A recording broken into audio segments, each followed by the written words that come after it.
তার আগে আমি 30 সেকেন্ডে দুই কথা বলতে চাই।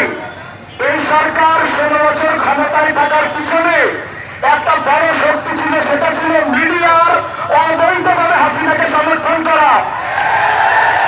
আজকে বিটিভির পাতালি আপু কোথায় গিয়েছে?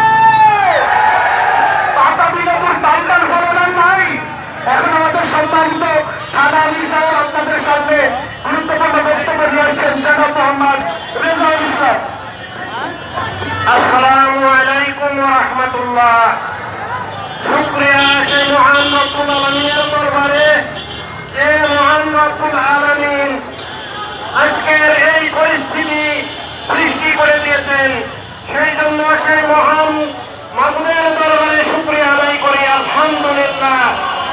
সংগ্রামী শান্তি ভাই ও বন্ধুগণ, আরো সেই সমস্ত শহীদদের রুহের মাগফিরাত কামনা করি, যাদের বুকের তাজা রক্তের বিনিময়ে আজকে আমরা এই পরিবেশ পেয়েছি।